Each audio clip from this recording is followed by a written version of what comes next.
Welcome to Gettas Podcast. Podcast how I'm going to say it anyway. I am Colby. And I choose you, AK-47. You can call me Fee. Yeah, baby. It's I think probably my my favorite clip so far from somebody introducing Pal World was from Pirate Software, and he was like, "Oh, if you've never seen this game before, here. This is a lot like Pokemon. You see that Pokemon over there?" And then he shoots him with a shotgun, and he's like, "This is Pal World." Yeah, that's what they advertise, right? But you actually don't get guns until I think level 20. Hey, you just get to level 20. You just got to work. Yeah, you just gotta work, build a base, and catch pals. Yeah, you gotta get some pals to work in the mines for you. Yeah, you gotta get some pals to wows. What? Yeah. So when you catch your pals, you can level them up, and some of the pals, as you level them up, they gain gun techniques. Mm-hmm. So like the monkey, you can give them an AK-47 at a certain level, and you can level up some of them, and they'll get guns. Mm-hmm.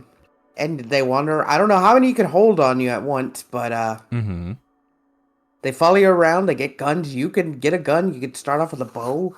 You're on an island, and you're just surviving. It's Ark, right? Ark. It does sound like Ark. To be fair, my experience with Ark is extremely limited. Most of my like multiplayer survival stuff is all Minecraft, and so like I have a lot of knowledge about Minecraft. Not obviously as much as somebody whose job it is, but like I got some designs in my brain for like, all right, this is how you do the infinite chicken cooker. This is how you make an iron farm. Like I've got a pretty like more than casual amount of knowledge about this. So like when you get into a survival game, I feel like those are the things you got to learn first. No, you see, Minecraft is like a survival game for casuals, right? Mm-hmm. Ark is a different story, and I guess Pal's World to that extent. Okay. Where, it starts off the same, you're punching like trees and rocks and shit to build like your first tools. But then like it's different. Like you can't just like craft stuff off rip. You gotta like level up your character, so survive by like fighting the animals on the wherever the setting is. As you level up, you open up like build pathways to what you can build and what you can't build, and you get like skill points that allow you to put into crafting certain things, or like your skills, like your attributes and stuff, and then you do that. But the way Power World different, it's the exact same. You have your level up system, and you can build stuff. But there are bosses. Ark has bosses, only 3 of them. Okay. But they have bosses. Hey, so does Minecraft. And, Minecraft's got bosses. Ender Dragon and the Nether fucking the Wither idiot. The Nether idiot. Yeah, that's the one. The Ender Dragon and the Nether idiot. Well, now there's also, you can go down to the Deep Dark and you can fight wardens if you want to fight a warden. You could do it. Yeah, I'm just not a Minecraft boy. That's because you're a shithead. That's fine. I just can't. I can't. I know you should play with people, but I don't have no people to play with, and I don't know. Oh God, this is probably gonna make you mad to hear. I pay, I think, $8 a month for a Minecraft server I haven't used in 6 months. Why would that make me mad? Fuck. Because it sounds so stupid. Like, basically what happened is, like, me and a few friends got, like really, we were like, you know what, we're going to get back into Minecraft. And got the server set up. We played pretty heavily for a couple of weeks. And then after a while, it was just me. And that was it. I was like, okay, well, you know what? No big deal. I'm going to wipe the server. I'm not mad. And I quit the subscription. I got a new subscription, and I was like, all right, we're gonna get back into Minecraft. It was me and my wife and one other person. We were like, great. This is gonna be great. I have great ideas. I'm excited to explore this update. It took 3 days before nobody was playing anymore, and I was like, fuck, dude, come on. Why can't just you and your wife play? Because my wife stopped playing. That's why, like, it was all, like, basically all of us stopped playing. Because, like, my wife was like, oh yeah, I'm going out and collecting stuff, and I've built the house, and I'm making it look kind of cute. And I'm like, all right, so like, first things first, like, I want to go find, like, a lush cave. That way I can get moss, and once I get moss, I can make a moss generator. Obviously, I'm going to have to do, like, the chicken farm. I'll get that going to make sure that, like, we've got all of our food worked out, and then I'll do the iron farm, obviously, because then that'll, like, make it to where it'll be really easy to start making redstone contraptions. Fucking 4 days in, my wife is like, yeah, I don't know. Yeah, I mean, like, I can get on later if you want. And then it was just, no one was excited to get on. I was like, okay. Listen, Colby, we'd have to give up some of our Fortnites. I mean, I'd be willing to play with you. I just don't like playing alone. That's fair. I don't get the appeal. We could make this happen. We could do a Minecraft server. I don't know anything. Like, I played literally Minecraft Xbox 360 vanilla and never again. Damn. And I just can't get into it. I don't know. I know in my heart of hearts, like, I'm gonna start playing. I'm gonna build a huge wang in our, like, fucking in our encampment. And I'm basically gonna be like, Kobe, what do you want me to do? And I'm just gonna go fucking fuck shit up. That's it. Okay, go blow up that mountain. That's it. All right, here I go. I'm gonna just tell me how to build. I'm telling you, like, I don't know. Maybe I'll just record it and put it on the channel as a side fucking. The Go Gettas Minecraft. Go Gettas Minecraft for 4 hours and then never again. No, listen, Colby. If you really enjoy playing and you want to play with me, we can give up one of our other games on our other gaming nights and dedicate a night or two to Minecraft. If that's what you want, Colby. Damn. Fucking this is a real guilt trip. No, listen, you want to stop playing a fun game and start playing some fucking other game. I guess. Okay. I know I said it that way, but I didn't mean it. I'm just you have to show me Minecraft because, like, I just don't. How's it? I just had a bad experience with it because mostly I played by myself, and playing by yourself sucks. And I know playing with other people's fun. So listen, we'll give it a go, and we'll report back to this podcast later. Yeah, we'll give it a go. Like I said, I'll record it, I'll edit it, put it on our channel. You know what was one of the most fun things? Like, there was a time period over 6 months, and this was, oh fuck, I hate that I'm so old. This was probably 10 years ago.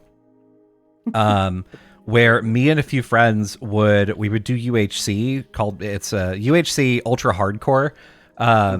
And what it was it's like a map, like it's just a randomly generated, randomly picked Minecraft seed. And you start off in the middle, and once the game starts, then you can't. Excuse me. It's like the circle of the map gets, like, kind of smaller and smaller over time if you, like, if you're doing it right. And the idea is that, like, it's hard to come by items to heal yourself, and it's last man standing. So you could do anything. Like, you can build a base, you can, like, go and get materials, but, like, everybody is focused on, like, making sure that they're, like, they're far away from other people. And that was one of the most fun things to me, was just that, like, people when they play Minecraft, they're often, like, they're very cautious because of, like, creepers and stuff. But what they never expect one of the people that's going up against them to just be crouching for half an hour, which was my specialty. Is I would like hear or see somebody's name, and I would just crouch, walk at them in the like underground in the mines, and just like, all right, they're mining now. Now I can mine. And then, like, and we're in Discord, and somebody, like, they'd be like, somebody around me. It sounds like somebody's mining around me. I don't know. And, like, I would just you're like every once in a while you just drop you're like, oh yeah, sounds like you're having fun in that water over there. Where are you? That's my favorite. Just to creep around. No one sees your name tag, and then all of a sudden, and like you're not even geared that much. You just surprise them and murk them. What a great feeling. I assume, because I know Minecraft has a lot of mods, that we'd probably just be playing what, regular survival or just regular Minecraft. Yeah. Almost certainly just regular vanilla ass Minecraft. Sorry, I just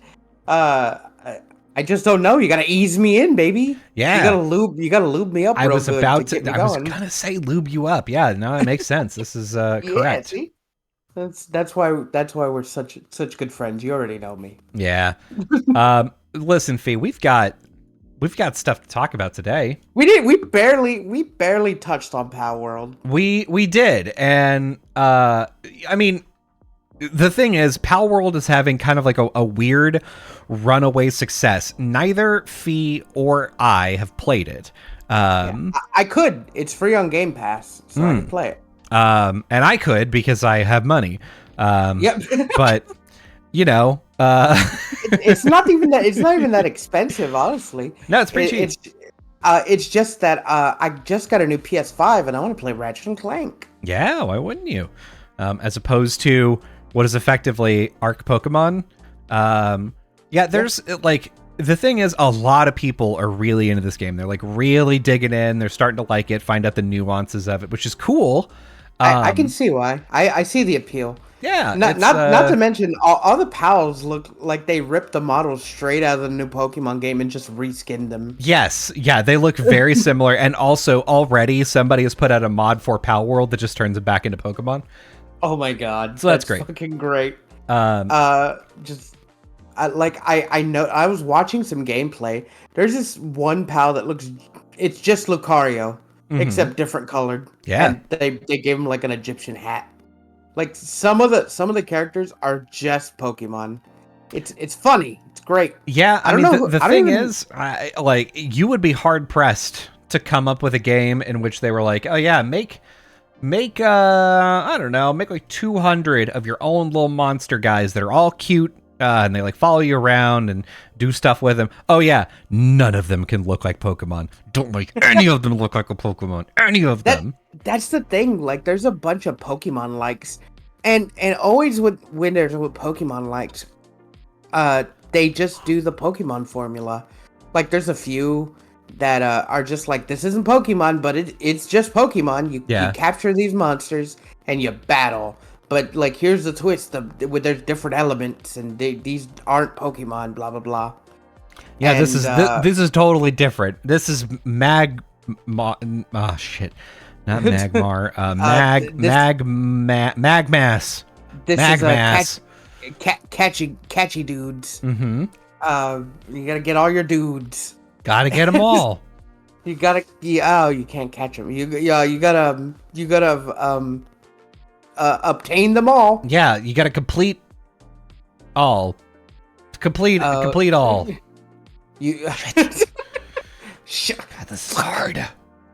Oh, I couldn't do it. I mean, Pokemon is fine. I stopped playing Pokemon.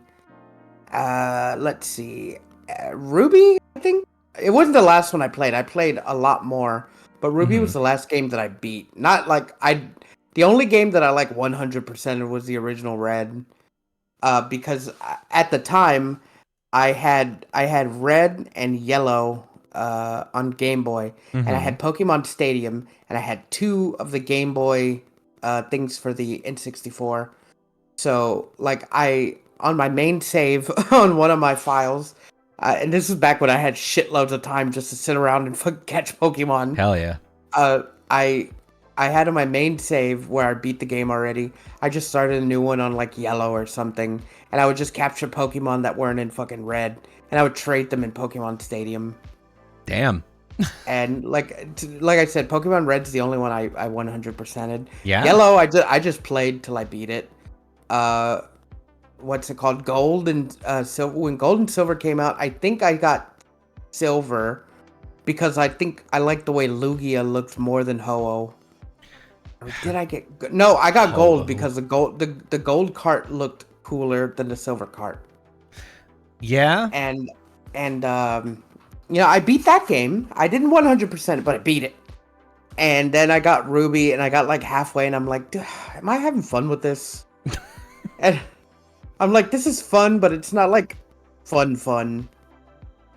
I don't know. Yeah. It just kind of changed, right?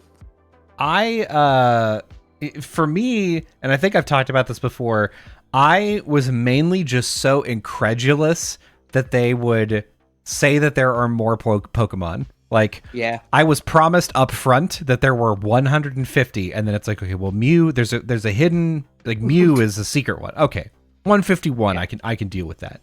Then the anime was like, oh, also there's this legendary bird called Ho-Oh. Yeah, you don't really see him in the game or anything though. And I'm like, all right, okay, 152. Yeah. I'm willing to accept that. And then they came out with a game that was like, oh, there's like 200 more Pokemon. I was like, why would I want to do that? Why would I? You just ruined you. I had 100%ed Pokemon. I had 100%ed all of Pokemon, and then you fucking took it away from me, you scoundrels. You son of a bitch!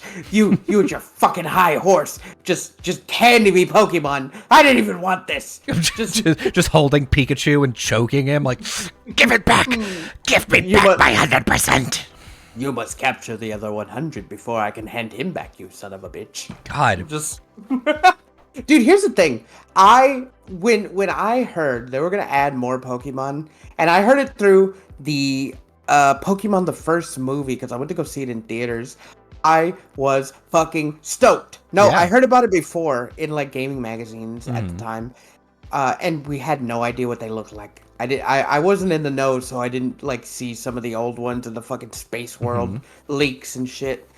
But when I saw Pokemon the first movie, I had heard they were gonna show some new Pokemon from the new games, and I was ecstatic.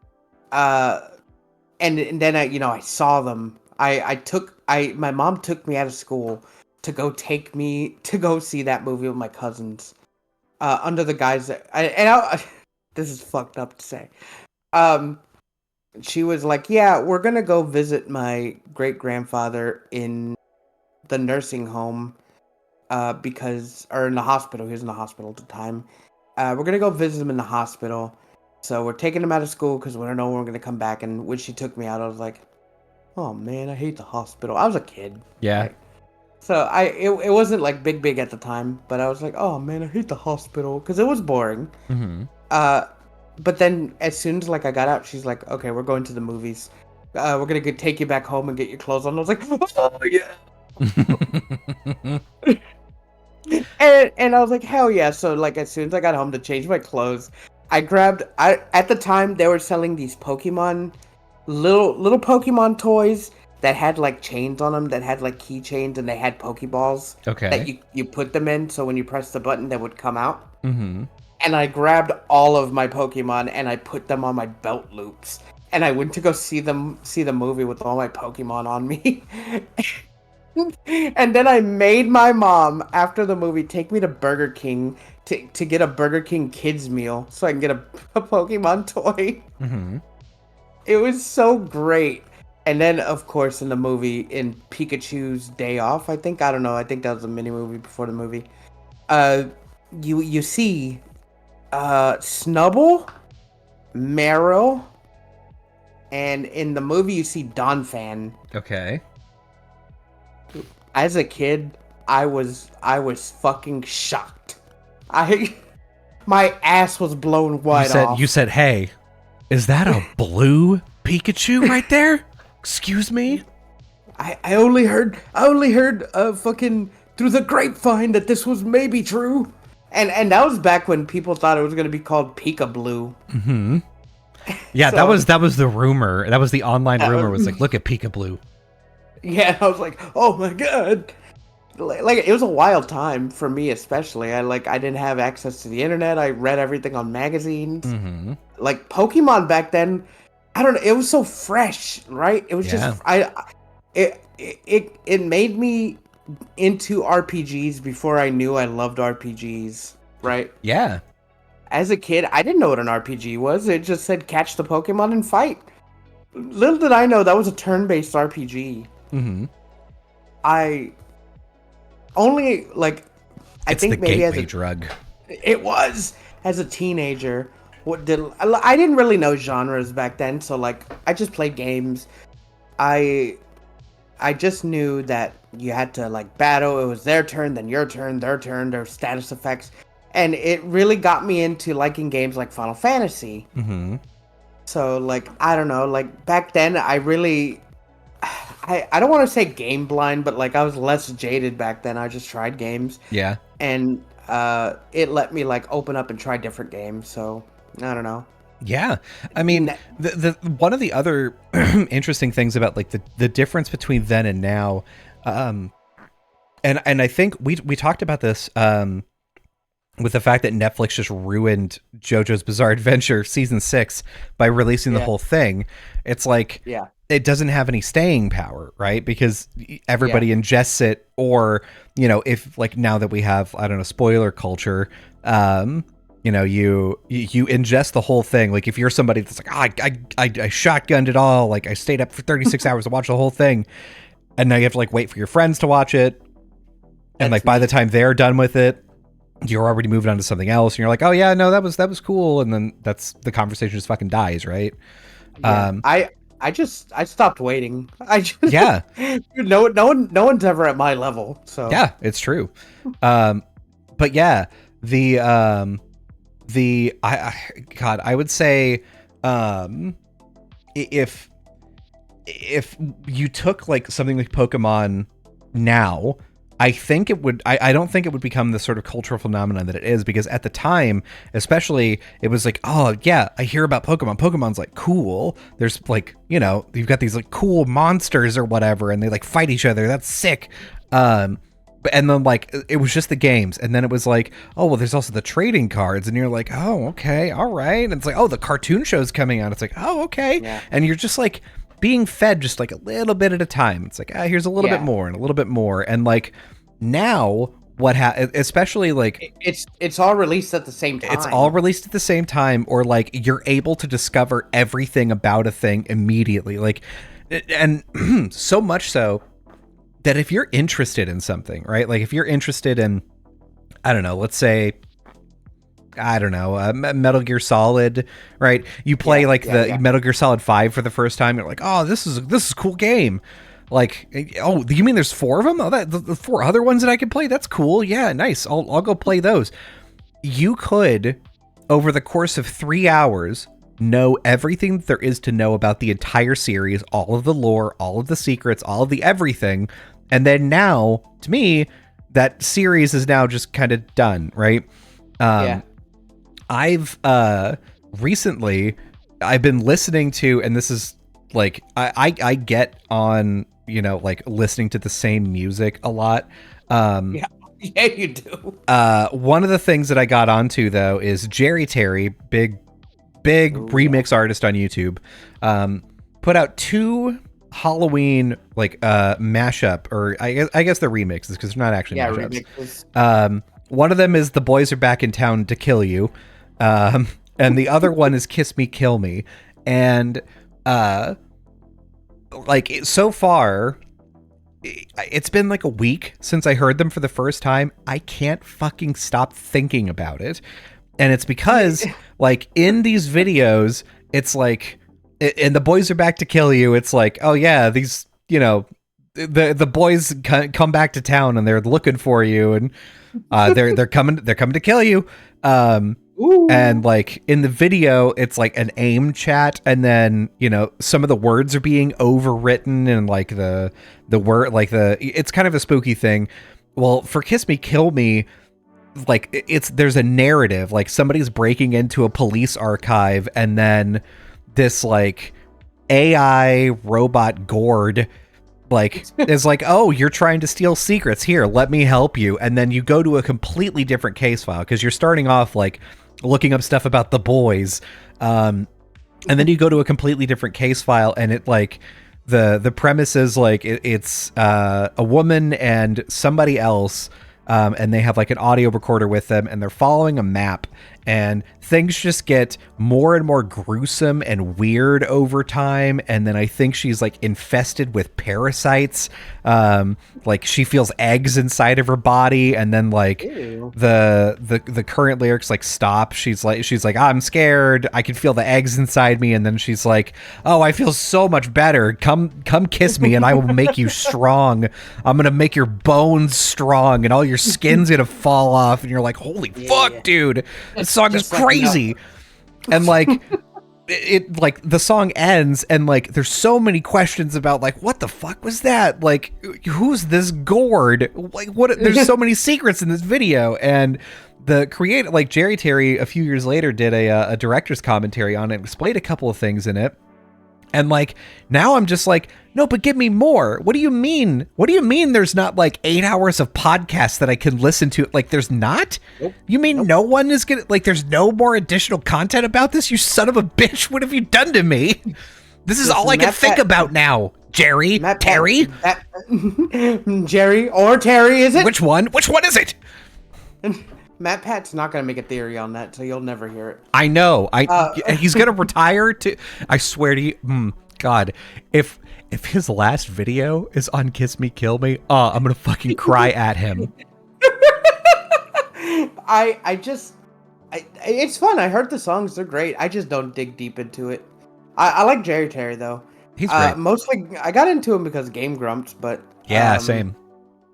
Fucking Jerry Terry and who's the other one? The one who did the Triforce collab. Oh God. At Punk. Thank you. I was gonna say ATK. That's not it. No. Dude, I love At Punk. I'll throw on. I don't know if this tells you how like old I am or what when I was listening to it, but like I will throw on fucking Triforce collabs. Just randomly while I'm at work or if I'm driving. Yeah, dude. Or just some of like At Punk's GG remixes. Because I don't know, it left an impact, or maybe they're just really good music. Mm-hmm. Like I think remixes are like fucking great. Yeah. Remixes are great, and like internet like mashups are great.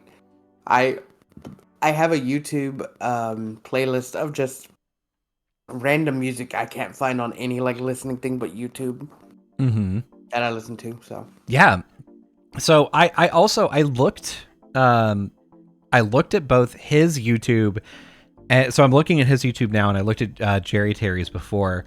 One interesting thing is like it things like this really cement the passage of time and like the ending of eras, because like I'm going through his YouTube. He's got a ton of Game Grumps remixes, right? And like his Game Grumps remixes have like, you know, millions of views, or, you know, thousands of views, and, you know, 50,000, right? Yeah. And then up at the top, he's got his like original music, and his original music has like 1,000, 3,000, 2,000. No. He's only he has a video. He has like a Game Grumps remix that has 1.6 million views, right? Jesus. He has 32,000 subs. Damn. And it's like, it's such a weird dichotomy, because also his last video was an original song that he posted 2 years ago. And like, it's crazy to me, right? Like, it's crazy to me that I can remember a time at which, like, oh God, Jerry Terry and At Punk, like they did a collab. This is amazing. Oh my God. And you know, oh, Jerry Terry just did another remix. This is great. And you know, oh, At Punk came out with a new thing. Oh, the Shadow of the Colossus one. Oh, that's so good. And now I'm like, what? Where did At Punk go? Like, he has. Well, I almost want to start a YouTube channel that's just like, where'd this guy go? And just like interview them and be like, what job do you have now? Like, what do you do? Why did you stop? Every episode is 5 minutes. It's just, where are you? Where are you? I sent him an email, and the first 15 episodes are me emailing random YouTubers and being like, hey, where'd you go? And then me being like, they didn't reply. I guess we'll never find out. I guess we'll never know. and it just ends. God. The thing is, I feel like they can't just be like destitute. They're probably working like in something else. I feel like they started like doing remixes and stuff like while they were going to school. It was like fucking 20 years ago. It feels like. Mm-hmm. It was like 15 years ago almost. Yeah. Like not even. It was like 10, 13 years ago. And they were doing remixes. The thing is they like latched onto like a then thriving, growing fucking new thing. Yeah. They latched on to Game Grumps, and Game Grumps was like it hit the ground running, and they didn't stop for years. Yeah, dude. And there was plenty of like material to work for like reviews, and everyone was watching. And then like not only recently, but I'd say like maybe 5 or so years ago, did they stagnate, right? Yeah. Not stagnate, but they hit a standstill. Now they already have their fan base. They don't have to worry about like trying new things to get more things. People watch them because they know what they're gonna get. Yep. And So like the things that they're trying that are new, like they're not. I wouldn't say that they're like innovating on new content, which to be fair, I don't watch them often enough to know if like they have like changed how some things are done or if they've like, I don't know, experimented and failed. But like, you know, they're doing live shows and stuff. Like Aaron is actually in Spokane right now tonight doing a Scribble showdown. I could go see him right now if I wanted to. He's doing a Scribble showdown with Rubber Ross and Jaden Animations.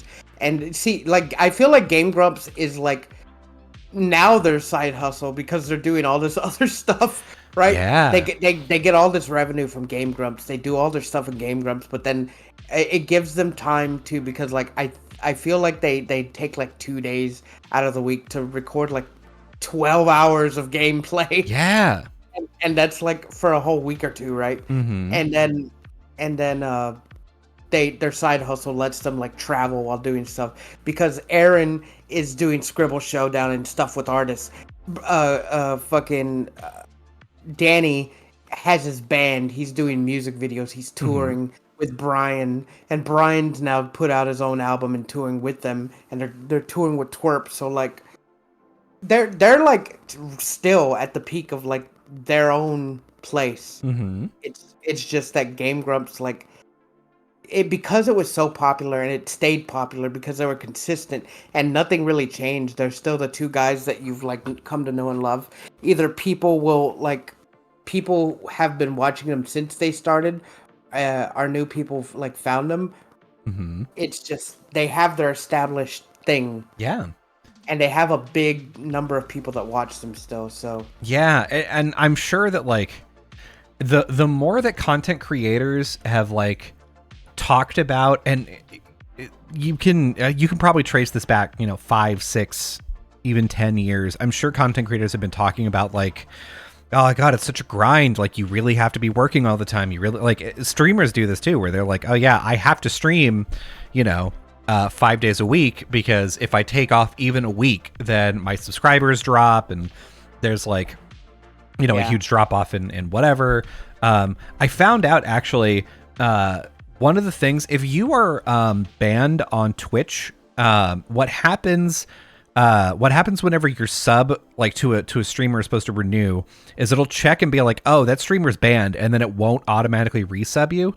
And so what'll happen is, if you are banned from Twitch for like 30 days or more, you now have to earn back all of your subs. Like all of them are basically canceled, which is, so it is a pretty big punishment to actually get banned on Twitch. And like things like that are why it's like, oh, I've got to keep grinding. I've got to keep going. And I feel like it's only become sort of acceptable in the past few years for content creators to be like, hey, this is a grind. This is killing me. I'm straight up not having a good time. Yeah. I was watching Moist Critical talk about this recently.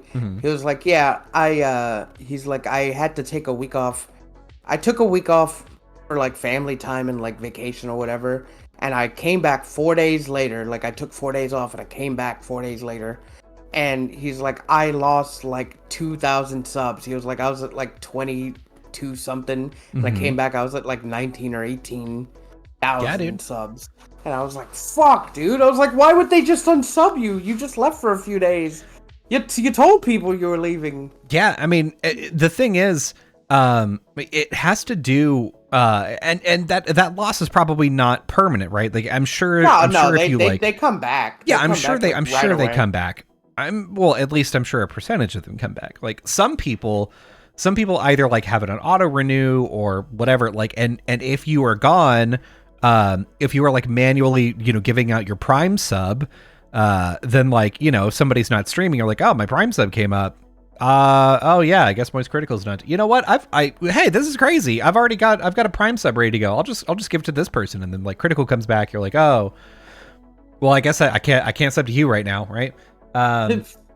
So yeah, to me, it seems like just now, creators are starting to be able to say like, hey, this is like way too much, and we've got to take a break, or like I have to have a less insane schedule.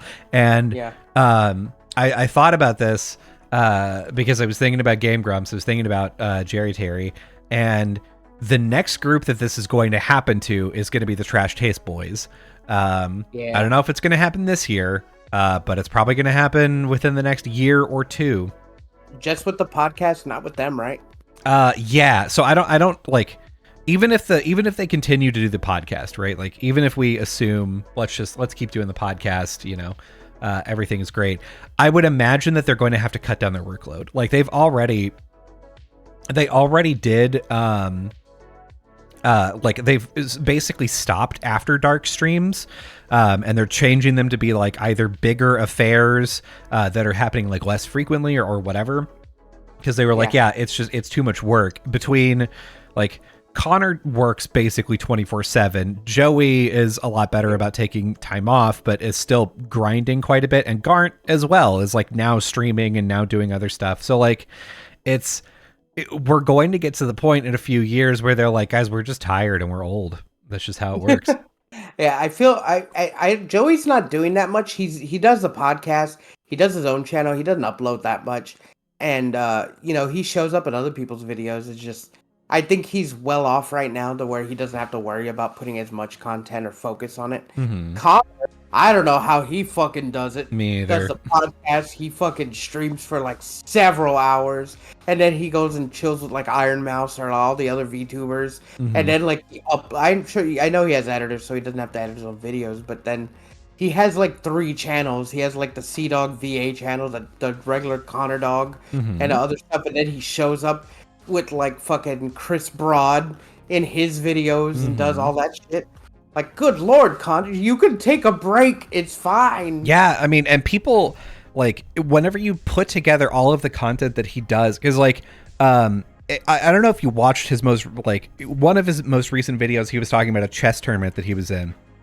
And basically, the way that this chess tournament had to go is he was, like, participating virtually, and then he won to go to the finals, which meant that he had to go to LA and play in person. And he was like, God, I really don't want to go to LA, because what has to happen, because I'm busy right afterward, is I have to fly into LA, do the tournament that day, fly out like 2 days later, or fly out 1 day later. Like, he's like, I'm basically going to be in America for 36 hours or 48 hours and then immediately leave. And I was like, dog, that blows, but also you were fucking doing this to yourself, dude. No one is making you do this. Yeah, no shit. Like, I don't want to say that's like a privileged problem to have. It's just, that's what I like about Connor. Like, he really puts his content in front of like his whole life, which is admirable, but I don't think he should do that. He's young still. I just don't want him to burn out like this year or next year. I don't want him to be like, guys, I'm really tired. I can't do Connor's voice. I'm tired.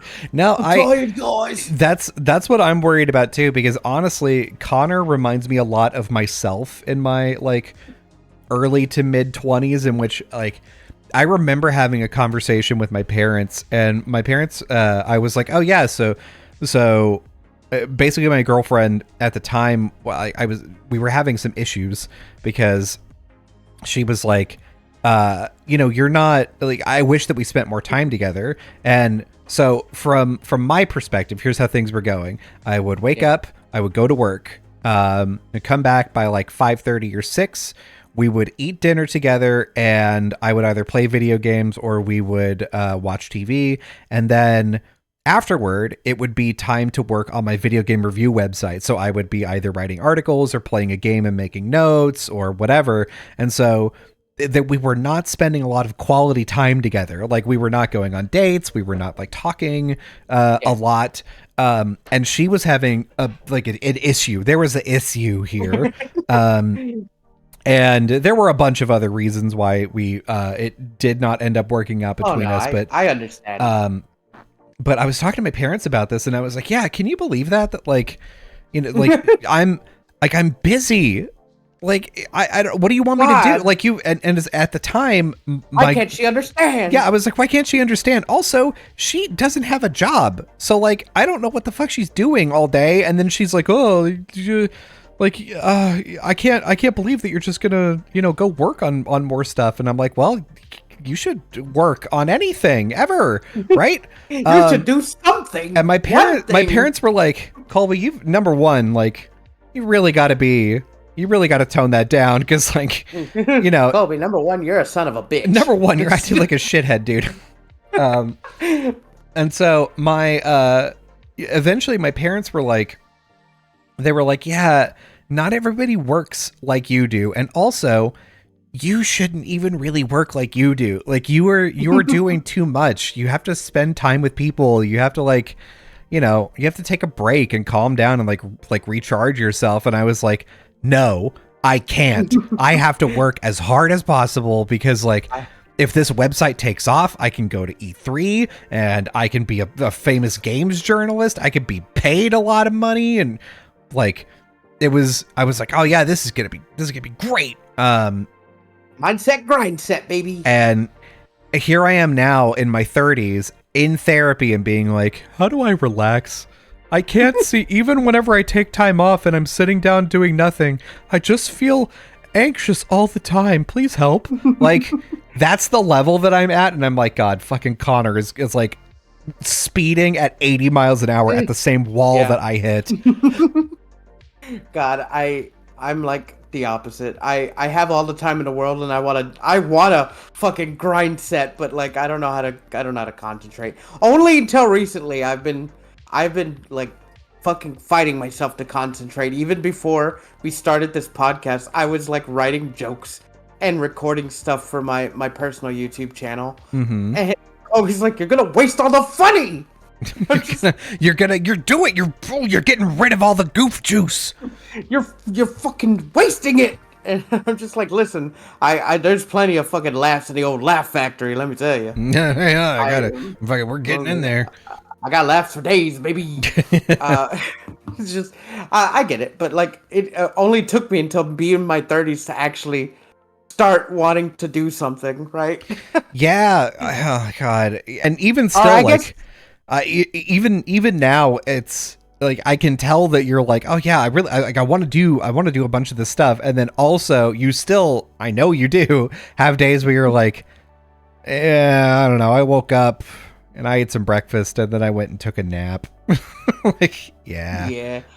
Well, okay, so like I've been planning to do some of this stuff that I was doing today, like recording for the past 2 days. Mm-hmm. But then like my mom and sister wanted to hang out for the past 2 days. Yeah. So I was like, I don't want to be an asshole. I'm gonna hang out with them. I need to socialize, so I did. Past 2 days, I haven't been in my and today I had to catch up on all like my new anime. Had to catch up on YouTube because I'd been spending the past 2 days with my mom and sister, which isn't bad. I like hanging out with them. Mm-hmm. It's good to hang out. It's just, I don't know. I don't really hang out with anyone anymore, so it was fun to hang out with people. Yeah. I need to hang out with anyone. Yeah. Also, even after I was done hanging out with them immediately, you were like, "Let's play Fortnite," and I was like, "Okay." And we played Fortnite for 4 hours. Yeah.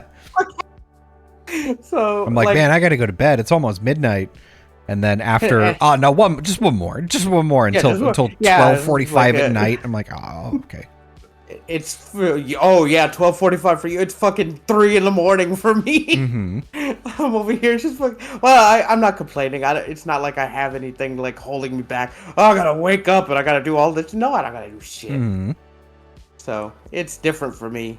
It's just I don't want to be that guy to be like, Cole, I don't want to play because I'm trying to be creative. Okay. Just Well, I was thinking about that today. I was like, again, this like stupid ass Jerry Terry video has got me like, oh man, I'm really in the mood to like write. Like I wanna like write and do some creating.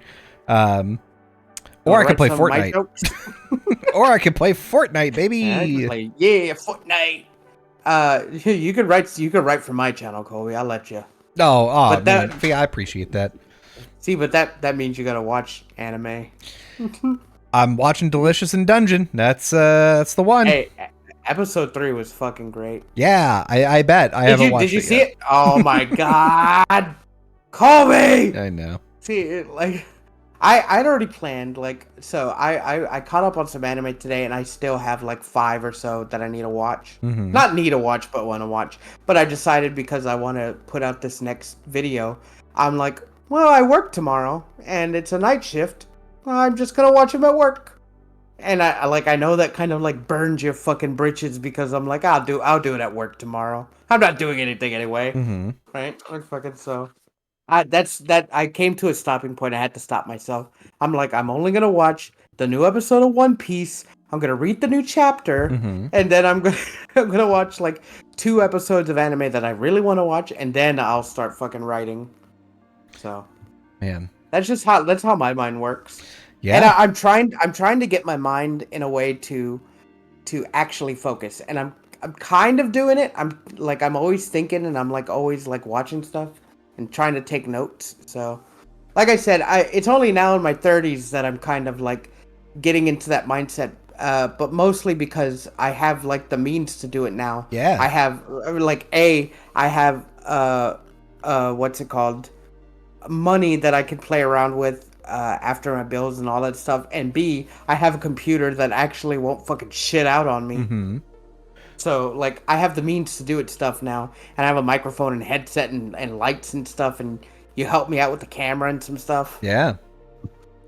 So, man, I don't know. That's just me. Yeah. Listen, you're describing the dream, Fee.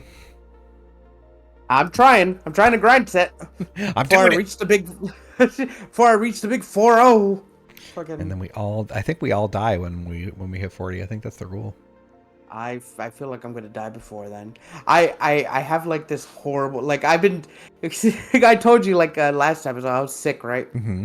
I've still been kind of like sick, like my stomach hurts. So I plan on going to the doctor like in a week, probably on my next days off on a Monday. Okay. Go to the doctor. I feel like I'm gonna go there and they're gonna be like, all right, Mr. Company, you're everything's looking fine. Yeah, that nausea is sucked. Here's some medicine. Oh, by the way, you have cancer. Yeah. I'm like, oh god. I think the thing that's more likely to happen and is honestly more concerning is if they're like, all right, yeah, lay back. So you've been having some, and they just like start pushing on your tummy, and you're like, oh man, I get like it feels like I got a fart, and then like they're like, yeah, I don't feel. Hold on. Can you cough for me? Yeah, I'm gonna don't be concerned. I'm gonna send you to a specialist though. No reason. Don't worry about it. No reason. No. Yeah. Just I just want to check something that I don't have the technology for here, but they do there. No, you know what? It's fine. It's fine. You're probably gonna be fine. But you have to talk to someone else, not me. What's the problem then? Did you feel something? Well, I felt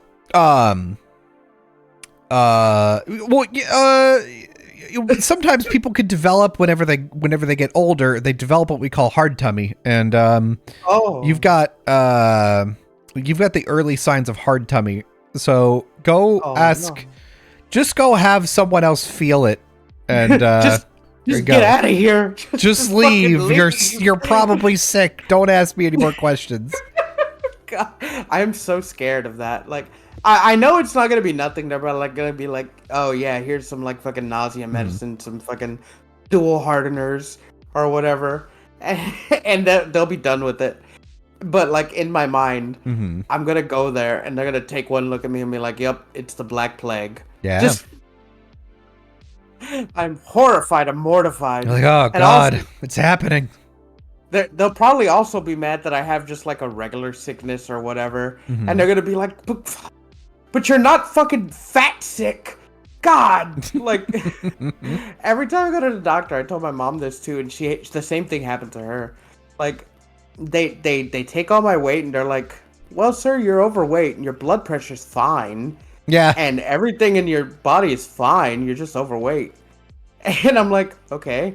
I'm like, oh, but your blood pressure should be higher. God. And so, like some stuff should be wrong, but it's not. And they're like upset. They're like, God. Yeah, they're like Here. they're like you should be sick. You should be doing so bad. Like my last time I went, my doctor basically did that and gave me like a low dose blood pressure medicine. She's like, well, just take it just in case, and go out and buy vitamins because just in case. Yeah. And I'm like, what do you mean just in case? Yeah, what are you talking about? Like I've been coming here for like years, and like my blood pressure's never once spiked. Well, that doesn't mean anything. You could be having high blood pressure every time you're not at the doctor. That's probably what it is. Here's the thing. I like to think that I don't have like high blood pressure or like any signs of anything because I don't like stress for anything anymore. Mm-hmm. I think I just kind of became aloof after like I became single and I moved back with my mom, and my mom kind of like helped me like pull myself back up. Mm-hmm. I don't stress for anything. I don't worry about anything. I know what my bills are. I know what my time is. I know what my work is. I don't really worry about anything. Yeah. Nothing really stresses me out. That's honestly kind of the dream. That's what most people want. So you really are living an envious life right now. Shut the fuck up. An envious, lonely, sad life. Yeah, dude.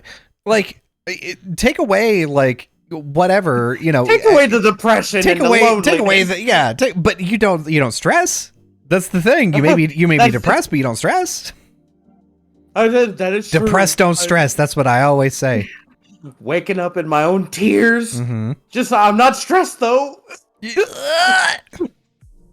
No, I really don't. I've talked about it before. I'm like, man, I would like a relationship, but then that means I'd have to give up my time. Yeah, then I'd have to. Oh God.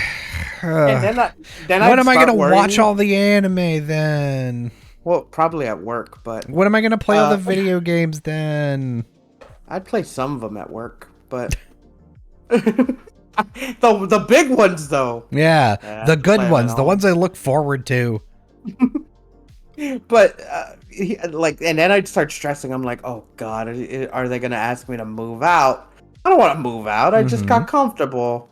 Like, no, I don't want this. Oh, come on. I want someone to date me and then ask if they can move into my house, and then like we both have our jobs and we live out of my room. God. Is that so hard to ask? I want to be in a relationship with someone and they move in with my mom. Listen, my mom. Don't tell her, Mom. Don't listen. Just turn the radio off. My mom's not gonna be here forever, and I'm gonna get the big room. Your mom is gonna get to this part of the episode and come in and punch you. No, she is. I love you, Mom. Don't die ever. Don't ever die.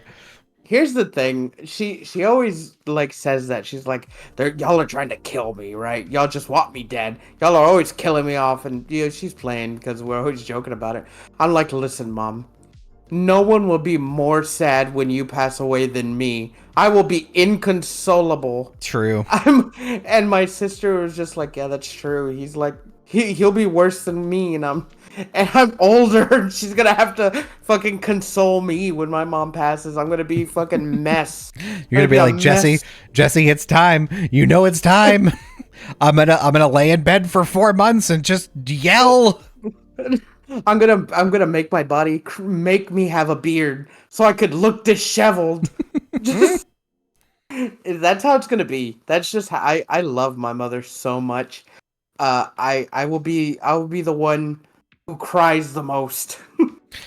I'm gonna be fucking what's his name from Fallout was like, what a terrible day for Rain. Oh yeah, Roy Mustang. Oh no. Sad.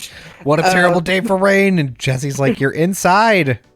And then she's crying. She's like, all right, it is raining. He's like, it's she's like it's been 4 years. You're like, I just got over it, now I'm back. That's the dude. I'm still the same way with my dad and my brother. I was just thinking about it the other day.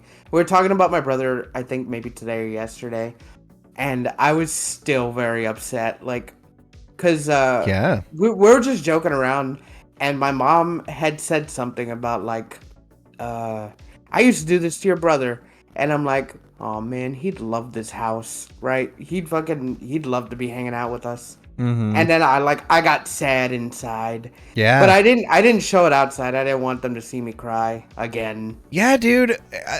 That's people. I don't know. People usually try to be like, oh yeah, over time things end up getting better. And it's true that like over time you're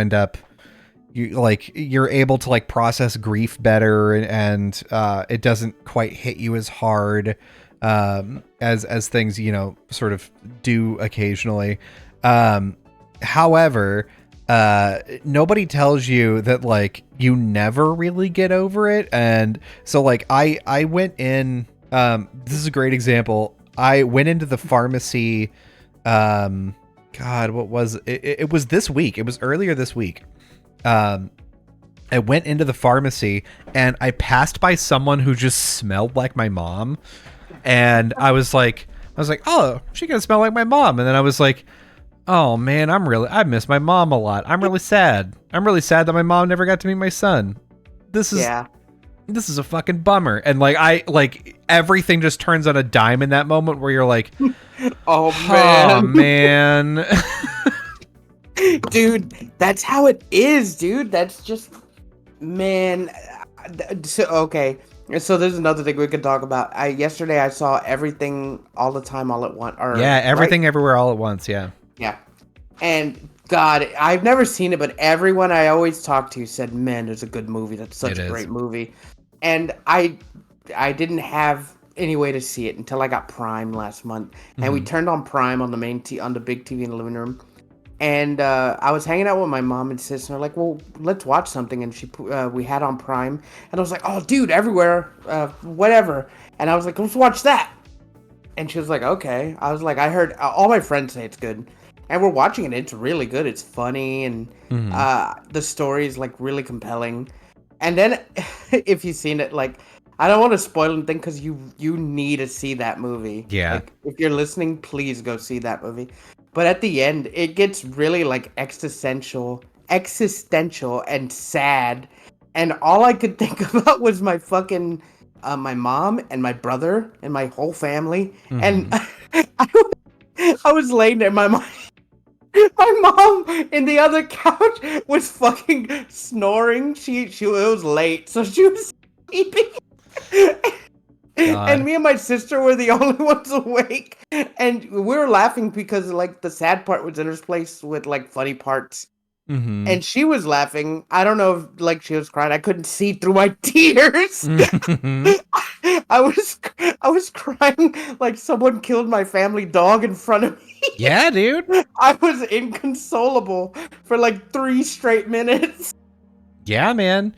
That movie, it's Everything Everywhere All at Once is kind of a masterclass in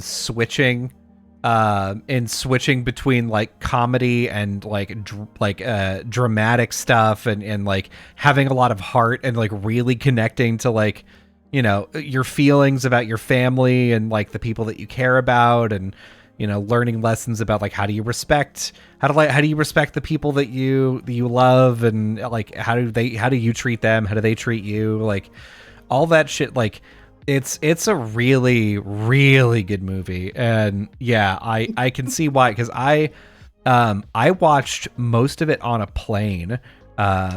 And we landed in the movie had 15 minutes left, and I was so angry that I signed up for a free trial as soon as I got to the hotel, and I finished watching it and just cried my eyes out, like, in my hotel room. Because, like, on a plane, like, it doesn't matter who I'm around. If I'm around anybody, like, even my wife is my best friend, somebody who I trust with, like, everything. I cannot cry in front of my wife while watching a thing. Like, I can't really cry, you know? Yeah. Like, we watched Cars 3 yesterday and today. Cars 3 made me cry today.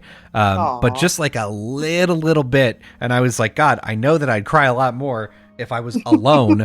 But you know, it's fine. I'm not going to watch Cars 3 alone ever. But yeah, so like Everything Everywhere All at Once, I'm sitting in this hotel room and just like the last 15 minutes of the movie and then another 15 minutes after was just crying and talking to people about it. Dude, I used to be that way. I couldn't cry in front of people. Now, here's the thing.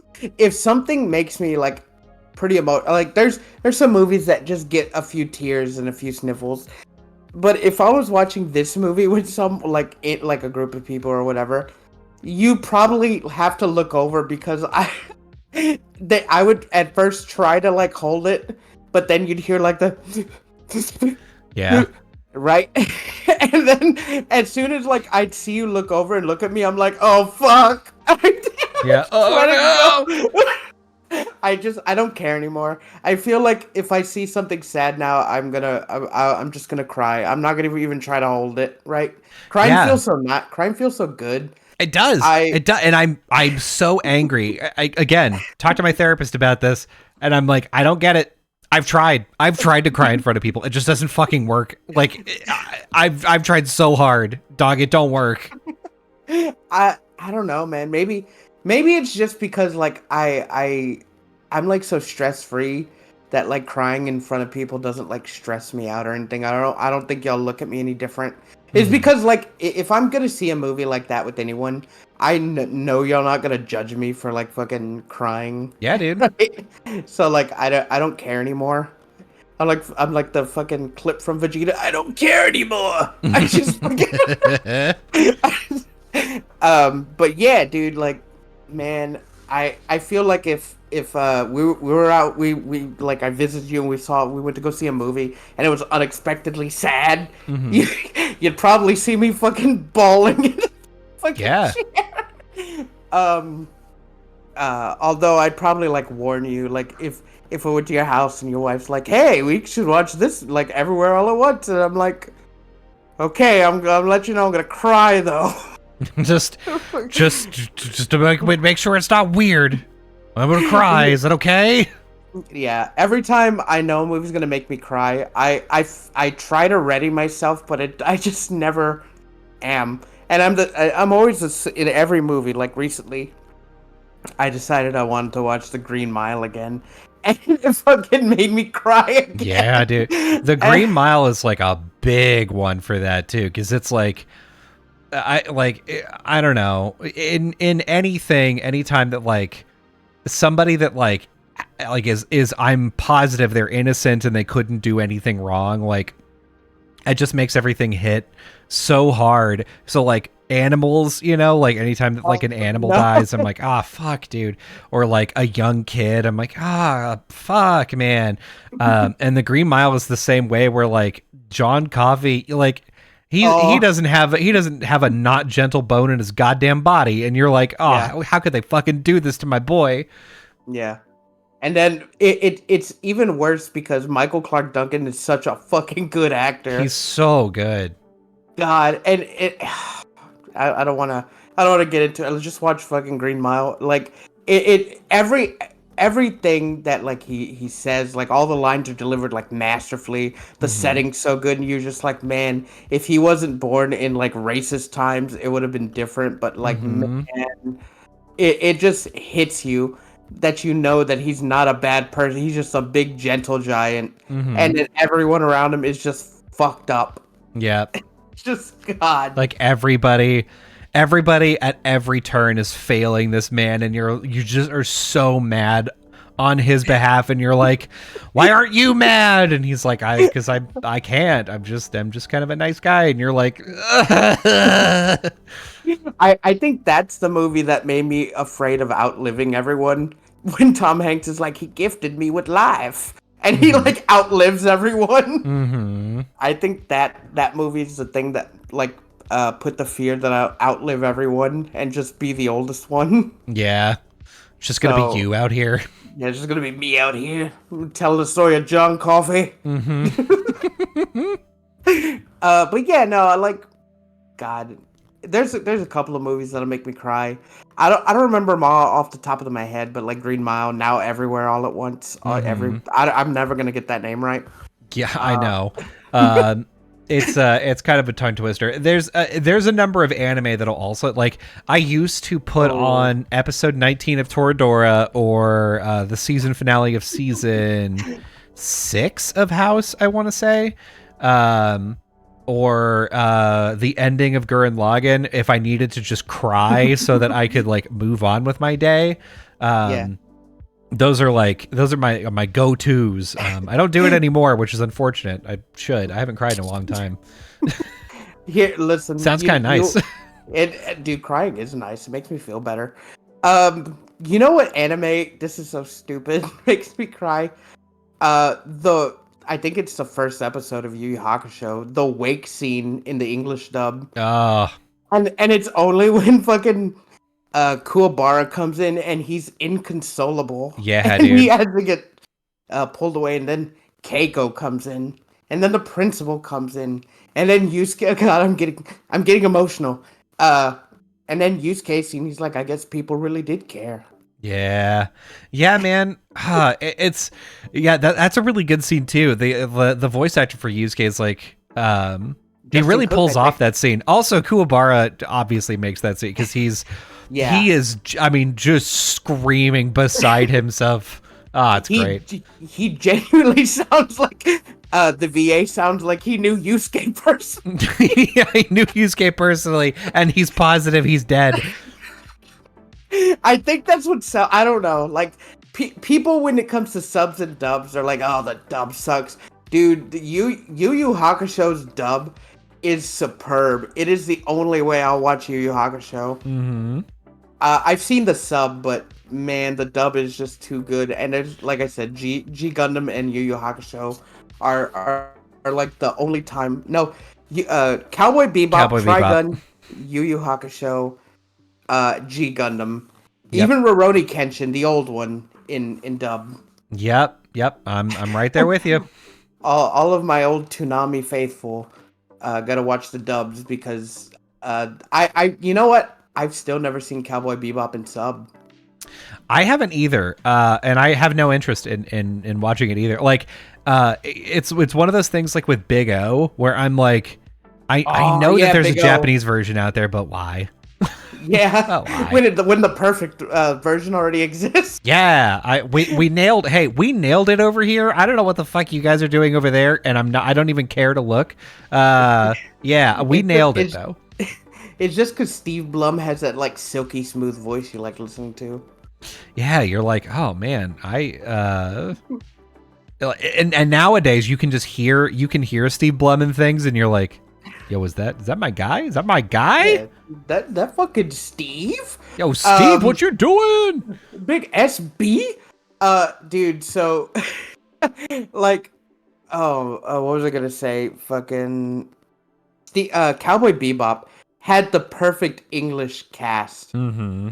I can't say that about like a lot of animes, but Cowboy Bebop, they picked the perfect people to voice everyone in that show. Mm-hmm. They didn't make one mistake, and the show itself is great. It's like perfect. You can't beat it. Mm-hmm. But the casting, I would say the Japanese, I guess too, but I haven't seen it. But the English, like, they nailed it, like, first try. If they were, like, to, like, remake it, they have to get all of them, because if they changed one goddamn voice, I will not watch it. I would know, and I would fight them. I would raise fucking hell. But, like, that's just, my preferences. Those are the things I like to watch in English, but, But yeah, like I said, Yu Yu Hakusho. Watch the first episode and cry like I did, or maybe it was just a thing at the time. I don't know. Even as when I saw it younger, it made me emotional, and I guess as I got older, it made me more emotional. I don't know. Well, this actually segues us pretty well into the next topic. Ooh, yeah. What is it? Polygon actually did some research on anime recently. Uh-huh! I thought you'd find the results kind of interesting, Fee. All right, the results may shock me. Yeah, they may actually. So I'm looking. Basically, this was a survey that they did with over 4,000 Americans over the age of 18 about their anime consumption habits. So this doesn't include any high schoolers. This doesn't include Gen Alpha. What is this, 20 and above? 18 and above. So basically anybody that is either about to graduate high school or has graduated high school. All right. And above. So all right. They separated out how many people watch anime generationally. So this I found interesting. Guess what percentage of boomers watch anime weekly? 50. No, 3. Oh. Wait, what? Of boomers. How many boomers watch anime weekly? Like every week they watch one anime. Oh, I thought you meant what percentage of them. Yes, okay. That is it. What percentage of them watch one anime every week? Wait, 3%? 3%. Out of what, 100? Yes, that's how percents work, Fee. Okay, so fuck boomers. What's their age demographic? They would now be late 50s, 60s. Oh fuck. Okay. Yeah. All right. So all right, your parents, right? Okay. Okay. Now we get down to Gen Z, and they're is at that us? Gen Z is the one below us. So we're millennials. Okay. Below us is Gen Z. Below them is Gen Alpha. Okay. They are at 42%. Ooh, so 42% of Gen Z watch, almost that's pretty close to half. Watches anime every week. Okay. And there's a number of things as to why, but one interesting example is that only 25% of Gen Z actually follows the NFL. So, anime is more popular than football in America, as far as Gen Z is concerned. That's fucking cool. Yeah, I'd say a lot of things are more popular than football nowadays. Football's a fucking dying, I don't want to say sport, but a dying genre. Mm-hmm. Art, a dying craft. Yeah. Here's going to be an interesting breakdown as well. They also, they divided it by race as well. So I bet Mexicans are really high. It's a good question. So they broke it out between Black Americans account for 17% of anime fans over 18. Okay. So that's a lot. Yeah, that's a lot. That's a lot. Compared to 13% of the general population, whereas Asian Americans account for 10% of anime fan compared to 6% of the general population. And that's just in America, right? Yeah, this is just America.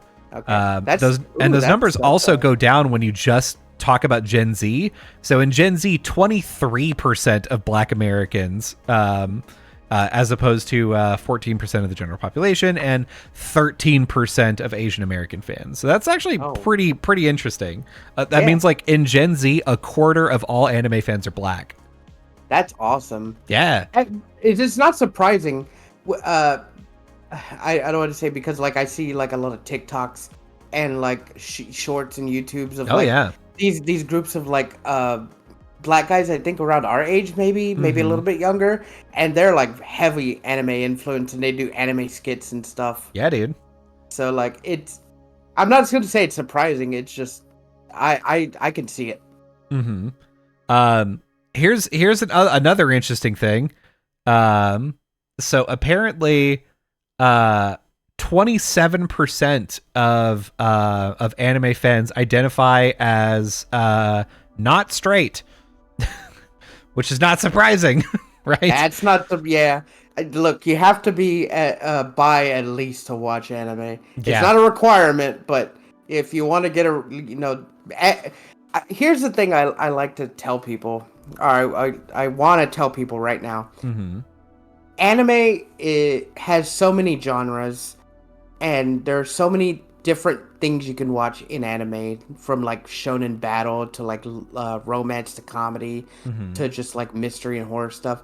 But here's the thing, like it's getting made in Japan, and Japan puts a huge emphasis on things being cute, Yep. people being cute, boys and girls being cute, are like handsome, are like hot, mostly cute.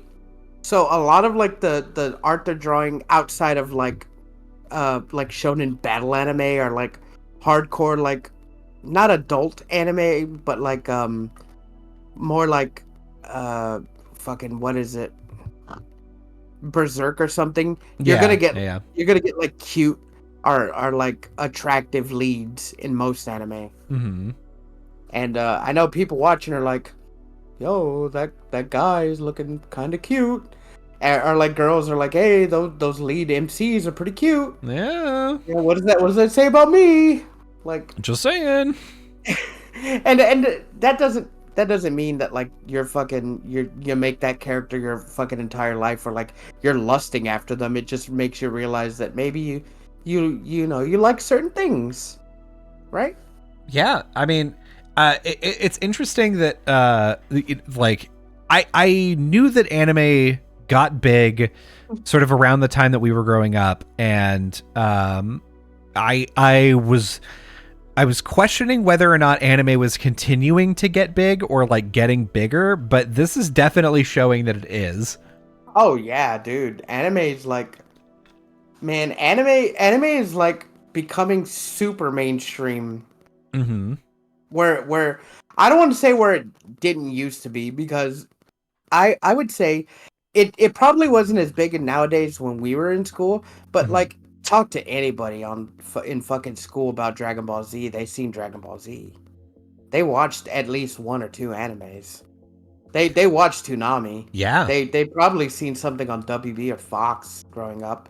They watched anime. They just didn't know it was anime. Yeah. So like, You probably like I would imagine if you really drill down to it, they've probably seen more anime than they think that they have. But yeah, definitely generations like Gen X and above are probably way lower on the like yeah, anime exposure list. yeah. It's just like you grow up watching something, and like, let's say, I don't know, you have a niece or nephew as you're growing up, and then you get them into it, and then they kind of go from what they show you, what you show them, and they go through all their stuff, and then you have a kid, you show them their stuff, and like it just branches out like in a never-ending fucking tree, right? Mm-hmm. So like that's just kind of how it grows. So you're growing up, you like a certain thing, and maybe you watch a few more as you're getting older. But as you're getting older, and your younger generation, your nieces, nephews, kids, they start watching it. But as you're getting older, like more anime and stories are being adapted into anime, so they have the chance to get it, and it's becoming more widely available. And as technology gets bigger and streaming becomes more easy to view on phones or Mm-hmm. internet or websites, they can view it more easily. So they have all the pick of like the litter to watch whatever they want, like all these shows. Whereas as you're getting older, maybe you can pick like one show, like even in your example, one or two shows to actually watch all the way through and have time to do it. Whereas Yeah. they have all the time in the world to watch just every like 10 new episodes come out in a week, and they have like time to watch every single week. Yeah. Hell yeah. The dream. So, the dream. That's what I do. Let's see. Whenever you narrow it down to just Gen Z, the number of not straight goes up to 40% almost. Yeah, It's fun. fun. Then yeah, couple more interesting things. Let's see. 44% of anime viewers have developed a crush on an anime character, which that's definitely That's for it's sure. definitely more than that. Just yeah, it's more than that. Just some don't want to admit it. Let's see. How can I ever turn away from my one true love, Shadow the Hedgehog? Yeah. God, if only there was a shadow focused anime where he just used a lot of guns. I listen. A boy can dream. More than 3 and 4. So of Gen Z and millennials, more than 3 out of 4 use anime as an escape. Oh yeah. More than 2 out of 3 watch anime for comfort or strength. Oh and yeah. Almost half watch anime to pump themselves up. Oh yeah. I check all them boxes. And 65% of anime viewers find anime more emotionally compelling than other forms of media. Oh my god, yeah. Yeah, totally. Oh yeah, just fucking blow. Oh, baby. Oh. Dude, I hate that I'm gonna say this because it's gonna make me sound like fucking some kind of fucking weeb that lives my life with a fucking katana on my side. But and speaking like fucking in text Japanese, like instead of text Mex, fucking I speak in text Nippon. Yeah, that's right. Nipponji. But fuck, dude. I hate watching anything beside like if I it's YouTube and anime for me. Yeah. And when like new shows come out, I struggle to want to even watch anything because it's just not like aesthetically pleasing. The narrative is never pleasing as anime. Because if I didn't like one anime, I could just turn one on and it's just as great or something, right? Yeah. And live action shows are like very hit and miss. You can't just turn one on in like a genre, and then if you don't like it, you just turn another one on in the same genre and it be good. Yeah. Right. Yeah. Anime has the capacity to, I feel like, especially since so much of it comes out now, you could pretty easily be like, oh yeah, I didn't like that romance one. I can just go watch another romance one. But like, it's hard. I don't know. Live action shows, the genres of them are really interesting because I can't, like, when I'm thinking about it, I can't think of a romance show like that I like watching. Well, it's and like a live action romance show, right? Like soap that would operas. Be like that'd be Young and the Restless or something. That's the best that I've got, right? And I hate those shows. It's just like I can't think of anything where I'm like, oh yeah, that was like really compelling. Like there are some really good live action shows that I do find very compelling, but like it is pretty rare, and it's getting rarer. It's like, why not just animate it? Yeah, why not just fucking animate it? I can't think of a TV show right now that I'd watch over anime anytime. There's just not. Oh boy. The thing is, I don't know. For me, there's a genre of it. And that genre is reality shows. Okay. It doesn't have to be like reality competition shows, like Survivor or whatever. Specifically, I'm thinking of like Wipeout. Oh yeah. I'm thinking of like Great British Bake Off. But you can't do like cooking shows. Well, okay, never mind. You can do cooking shows in anime, but it's like a story based thing. Yeah, you can't do Wipeout. You can't do Wipeout in fucking anime, or like Dead Man Wonderland's kind of like Death Game Wipeout, but you can't do like something spontaneous like that in anime. Yeah. And that's like one of the only like like my mom and sister make fun of me because like I watch anime like a lot. If it's not YouTube, it's anime. But I also intersplice that randomly with cooking shows. Hell yeah. Because I love watching Kitchen Nightmares, and I love watching like Chopped or fucking what is that called? Fucking Cutthroat Kitchen. Cutthroat Kitchen, baby. God, it's so good. Like you can't get that in anime. Although fucking what is it? Food Food Wars, Mm-hmm. the anime, is Yep. one of my favorite shows. I love that show. Yeah, Delicious in Dungeon now is another food show. Oh, Like, Delicious in Dungeon is so good. um, yeah, like, we're getting to the point where even cooking shows, it's like, nah, I don't really need people for this anymore either. Yeah. No, I still like. I still would prefer to watch it live action, only because it's so interesting to see like the ways they fucking get out of like like not get out of the competition, but like figure out a way to fucking be like, oh, what do I do with these ingredients? And then Yeah. on the spot just fucking cook. They're like, I melted the ice cream and I turned it back into milk, and now I can make a pie, whatever. I don't know. I love that shit. And I love Wipeout. Not the new Wipeout, the old No, Wipeout. yeah, the old one is the best one. Yeah, the new one's fucking rancid. The new one's leaves a lot to be desired.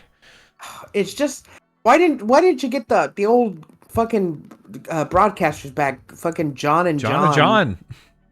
I didn't need John Cena and that other girl whose name I don't know. How dare you? Nicole Byer is a hero. Okay, Nicole Byer single-handedly was carrying that show. Yeah, I just don't know her name. She's carrying the show. Doesn't mean that the dialogue isn't still bland. Yeah, it's still very bad. The chemistry between her and John Cena, quite bad. It is so bad. Where John and John were like fucking, they were like finishing each other's sentences. Like they had the good cadence together. Fuck, I hate new Wipeout. The thing, like, what I'm betting happened is they were like, yeah, we're bringing back Wipeout. We need good hosts, and they interviewed each of them individually, and they were like, Nicole Byer would be great at being a Wipeout host. Like, she's so funny. It's like she's really quick on her feet. Oh, you know what? John Cena actually surprisingly really quick on his feet. Also really funny. Let's just hire the two of them, right? And they didn't ever try them together until the show started, and then they went, oh shit, oh fuck. I'm betting that's what happened, and I couldn't even focus on them, on the actual people wiping out. The dialogue was so bad. Yeah. And the main draw of the show is to watch the people wipe out, but like with the color commentary makes it so much better. Yeah. That's why I like watching MXC over fucking Takeshi's Castle. Yeah. because this, oh man, MXC, it was such, you couldn't do it nowadays. You could do it nowadays, but like you need the same energy that they brought back then. Of just random bullshit. Like at the beginning, they're like, okay, what's this episode? And they just fucking threw targets at a dartboard. All right, this is a team and they're versus this team. Go. Yeah, it's that is what it feels like. Like they just randomly picked of the footage of Takeshi's Castle. They were like, I don't know, this is sanitation workers versus flight attendants. Go. and then they just, I felt like as they were watching the footage that they spliced together, they just made on-the-spot commentary, right? And it was so good. Like, it was like the perfect thing. It was almost like an abridged series. I guess it was an abridged series. Yeah. It was just one that was on TV. You can't do it nowadays because I feel like if someone in big fucking Hollywood was just like, let's do MXC again, they would overthink it. They would brainstorm it and they would overscript it. Yeah, when all you need to do is you just need two funny guys to like sit next to each other, say, okay, this versus them, just throw all your stupid jokes out. Like hit or miss, it doesn't matter. Like you'll pick it up. You just go, just fucking roll with it. And yeah, we're gonna give you 3 hours of footage. From that, we are gonna cut together 2 episodes. We expect you to bomb for 20 minutes at a time. It's fine. Don't worry about it. We're going to put the good stuff in there. Dude, and like you just don't get that nowadays. I feel like with live action shows like that, they overthink it, right? Yeah. Like holy moly. I wanna like that show. Rob Riggle's funny, but the commentary's not there for me, so I don't watch it. I want to like Wipeout, but I hate John Cena. Yeah. I love that. I love Wipeout. I want more shows like that. I truly do, but I want them to bring like just two funny people. They don't have to be famous. Just two people that have good chemistry, and I want like them to test these chemistry and just say go. There's no script. You're watching them do this thing, and I want you to just commentate. Yeah. But that's how shows aren't like that anymore.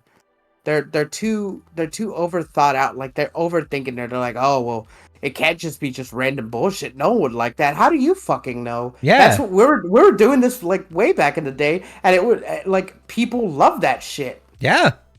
And now you won't like let people do a pilot because you think it'll be bad. Y'all aren't even putting out full movies anymore because you're embarrassed. Yeah. They're like, oh shit, Batgirl. Gotta say, can't put out Batgirl. Can't put out the fucking Wile E. Coyote movie.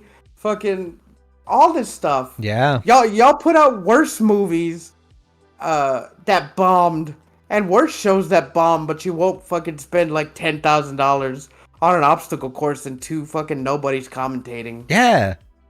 Come on. I just don't get it, right? Like it sucks.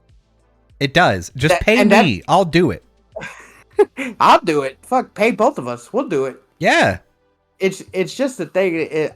That's kind of why like cable shows like that are dying, and why watching stuff on YouTube is more fun. Yeah, because in YouTube nobody tells you no. You just fucking you do the thing, and then the views reflect. Like, I don't know. I don't think there's anybody that's out there that's like, no, don't. I don't want to. Like, nobody tells Mr. Beast like that's a bad idea. Don't do that. Like. Yeah. He just does the things that he does, and then it either works or it doesn't. Yeah, he's like, yeah, don't tell me that. If it's a bad plan, I'll take the hit. I was watching what's it called? One of my favorite YouTubers, Scott Kramer. Mm-hmm. And one of his old videos, he was talking about like the Disney games, right? It was basically like Wipeout with Disney stars, where they compete in teams. He was like, I'm gonna do that. With all my friends, teams of two, so he made like obstacle courses, and he just did it with his friends, and his commentary over like the video of that is fucking funny. I'd watch 5 seasons of that rather than anything that fucking TV network broadcast TV has nowadays. Yeah, dude. I don't know. I think cable's dead. And let me tell you, there's a lot of evidence for that. There's just a lot of evidence for that like I don't know how many people are like actually subscribing to cable, but like God, it really do be like there may be another revolution, right? Like malls are starting to make a comeback. I have a feeling that we're going to get to the point where there are too many streaming services and people are going to be like, you know what? I'm just going to go back to cable. I'm just going to fucking do it. I hate this. We're already at that point. It's just that even if you subscribe to all the streaming services, let's say like you were in a household of, like say like me, my sister, and my mom.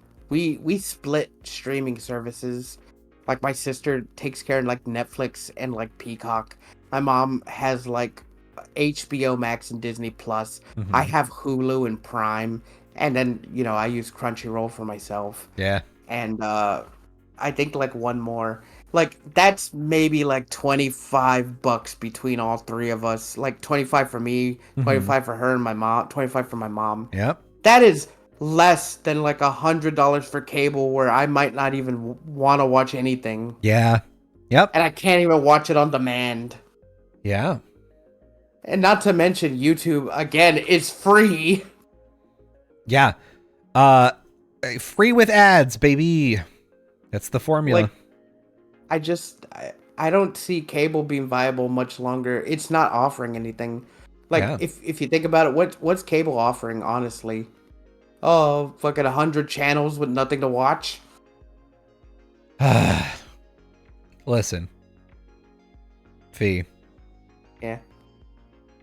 Sometimes businesses have to make infinite amounts of money, and that's how you get into situations in which people are like, all right, I know you just want Food Network, but you've also got to take Cooking Channel and Travel Channel and Travel Channel 2 and Cooking Channel 2 and Food Network 2 and ESPN 8 the Ocho and the entire Colombo channel.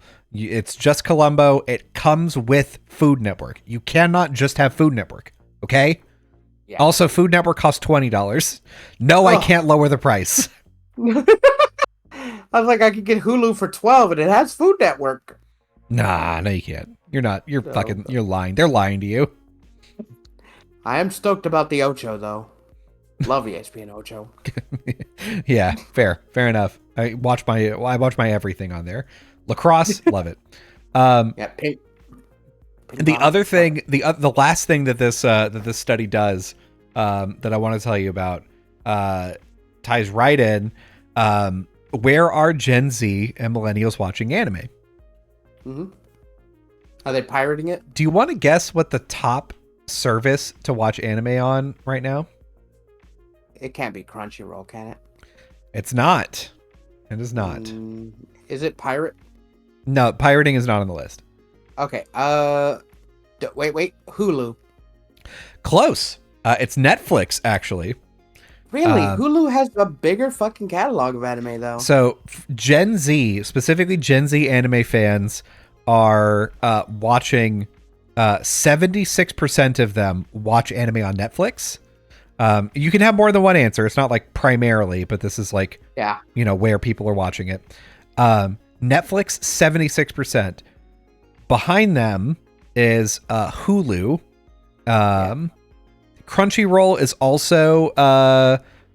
also up there for overall. It's basically the list goes like this: Netflix, Hulu, Amazon Prime, Crunchyroll, Max, Funimation, and Tubi, and then at the very, very bottom with a tiny, tiny sliver, VRV and High Dive. Oh.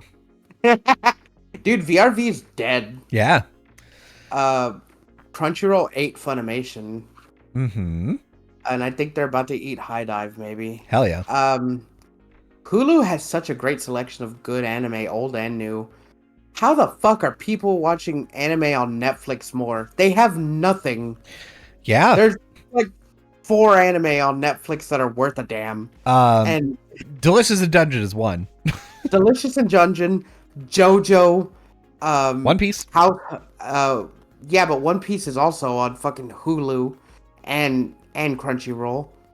But yeah, One Piece and Way of the House Husband. Hell yeah. Way of the House Husband. I fucking love that show. Listen, if you narrow it down to just Gen Z, 76% is on Netflix. Right behind that is 58% on Crunchyroll. But then it's followed pretty closely by Hulu at 55, and then Prime Video at 35, and then Funimation at 32. Wow. Okay. Yeah. So Gen Z, they're actually preferring Netflix more than the general anime viewing population. That's crazy to me, actually. Dude, that's so weird. Like, I don't want to. They must be fucking tourists. They're not watching anything good. Well, what I want to know is like, what's the question? Were they like, oh, what platform have you seen anime on? And yeah, it has to be the question, because like, what do you see anime on? And I'm like, yeah, of course Netflix.